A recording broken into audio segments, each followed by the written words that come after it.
आज मैं सुबह 5 बजे ही उठकर महाश्मशान की ओर चल दिया। सुबह की ठंडी ठंडी हवा से मेरे तन बदन को एक अच्छी ऊर्जा मिल रही थी। मैं जब महाश्मशान के नजदीक पहुंचने वाला था, तभी मेरी नजर एक तांत्रिक पर पड़ी। तांत्रिक अपने साधना स्थल पर बैठकर सुसुक सुसुक कर रो रहा था।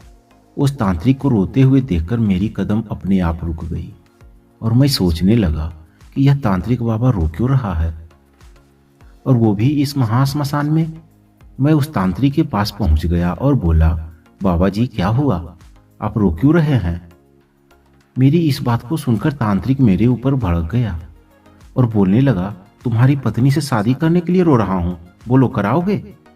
इतना बोलकर वो तांत्रिक जोर जोर से हंसने लगा। उस तांत्रिक के मुंह से ऐसे अपशब्द सुनकर मुझे बहुत जोर का झटका लगा और मैं सोचने लगा, पता नहीं आज किसका मुंह देखकर उठा था जो महाश्मशान में ये महापागल मिल गया। लेकिन यह ऐसी बातें क्यों कर रहा है? मैं तो इसके भले के लिए बोला था, लेकिन इसे बुरा क्यों लग गया? कुछ तो बात है। आखिर इसकी उम्र तो अब नहीं रही शादी विवाह करने की, और वह भी मेरी पत्नी से, जबकि मैंने खुद अपनी पत्नी से अभी तक शादी नहीं किया है। यह कोई तांत्रिक नहीं, यह कोई दुखी आत्मा है। मैं अपने मन में निश्चय किया कि इस तांत्रिक से जानकर ही रहूंगा कि ये ऐसा क्यों बोल रहा है, आखिर रोते रोते हंसने क्यों लगा। यह सोचकर मैं उसके पास जाकर बैठ गया और बोला, आखिर क्या बात है बाबा जी? मेरे मुंह से ऐसी बातें सुनते ही वह तांत्रिक फिर भड़क गया और बोलने लगा, चले जाओ मेरे नजदीक से, मेरी साधना को तुम भंग करने आए हो, तुम्हें मैं श्राप दे दूंगा। तुम्हें जरूर वही भेजी होगी, उसे मैं छोड़ूंगा नहीं, उसको मेरे पास आना ही होगा। मैं उसे परेशान करके रख दूंगा। तुम जाकर बोल दो उसको, उसकी मौत मेरे ही हाथों लिखी हुई है। इतना बोलकर उस तांत्रिक ने अपने सामने रखे हुए त्रिशूल को लेकर खड़ा हो गया और मेरे ऊपर वार करना चाहा। मैं उसकी इस हरकत को देखकर वहां से अपनी जान बचाते हुए दूर जाकर खड़ा हो गया और सोचने लगा, यह तो बहुत ही क्रूर तांत्रिक है। अगर मैं वहां से नहीं भागता तो आज इसी महाश्मशान में मेरी भी चिता जलती और यह पागल तांत्रिक मेरी चिता से अपना साधना पूर्ण कर लेता। मैं अपनी तंत्र दृष्टि से देखा तो पता चला कि यह तो एक अच्छे साधक है, लेकिन वह कौन सी साधना कर रहा था यह मुझे समझ में नहीं आ रहा था। मैं कुछ दूर जाकर बैठ गया और अपनी नजर उस तांत्रिक पर बनाए रखा। कुछ देर के बाद मैंने देखा कि वो तांत्रिक अपने हाथ में त्रिशूल को लेकर हवन कुंड के चारों तरफ घूमते हुए उछल उछल कर नाचने लगा। उसकी इस हरकत को देखकर मुझे हंसी भी आ रही थी और आश्चर्य भी हो रहा था कि ये कैसी साधना है जिसमें साधक को नाचना पड़ता है। इस साधना को देखकर मेरा मन उस तांत्रिक को गुरु बनाने के लिए उतावला होने लगा, लेकिन मैं उस तांत्रिक से बात कैसे करूं? मैं अपने मन को उतावला होने से मना करते हुए वहां से चल पड़ा और वो तांत्रिक उसी प्रकार नाचता रहा। 3 घंटे बाद माँ तारा देवी के दर्शन करके उसी रास्ते से मैं लौट रहा था। तभी पीछे से किसी ने आवाज दिया, राघव रुको। मैं पीछे मुड़कर देखा तो मैं डर गया। ये तो वही पागल तांत्रिक है। मैं डर के कारण उससे दूरी बनाकर खड़ा हो गया और बोला, क्या बात है, क्या त्रिशूल भोंकने के लिए आए हो या मेरी बीवी से शादी करने की बात करेंगे? उस पागल तांत्रिक को देखकर मानो मेरे अंदर से गुस्से की ज्वाला धधक रही थी। तांत्रिक बोला, बेटा ऐसी बात नहीं है, मैं ये सब जानबूझकर नहीं कर रहा था। तभी मुझे अचानक याद आया, नहीं ज्यादा गुस्सा नहीं करनी है इस पे, क्योंकि इस तांत्रिक से हमें नाचने वाली साधना जो सीखनी है।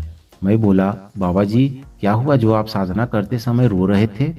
तांत्रिक बोला, चलो मेरे कुटी में, वहां बैठकर बातें करेंगे।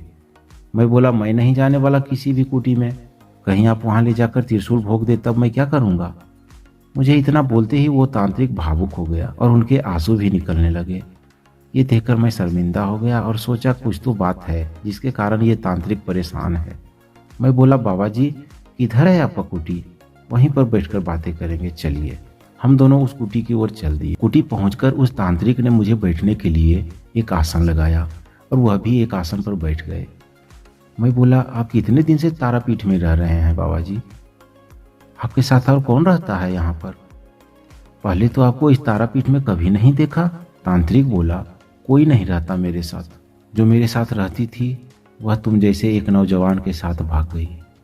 मैं उसे बहुत प्यार करता था, मैं उसके लिए कुछ भी करने के लिए राजी था।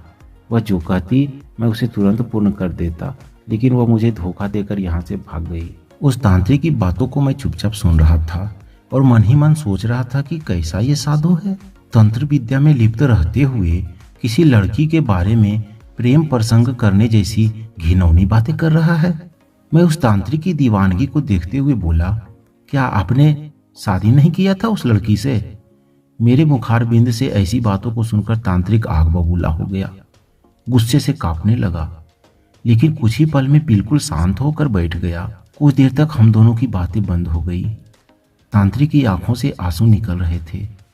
मैं बोला, बाबा जी जरा इन बातों को पूरा बताइए, हो सकता है मैं आपका कुछ मदद कर सकूं। तांत्रिक बोला, इसलिए ही तो मैं तुम्हें यहाँ पर लेकर आया हूँ, और तुम मरहम के जगह नमक लगाए जा रहे हो। आज से 8 महीने पहले की बात है। यहाँ से लगभग 25 किलोमीटर दूर एक गांव में एक सुनसान जगह पर साधना करने के लिए बैठा था। 2 दिन के बाद लोगों की भीड़ धीरे धीरे उस जगह पर एकत्र होने लगा। उस गांव के सभी लोग एक एक करके मेरे पास दुखों के निवारण करवाने आने लगे।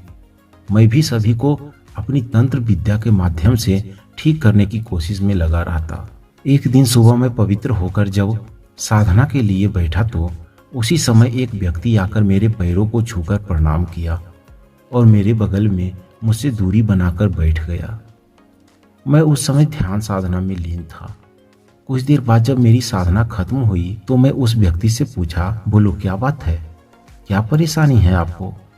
वो व्यक्ति बोला, बाबा जी मेरा नाम भोला है, मेरे परेशानी का कारण मेरी बेटी है।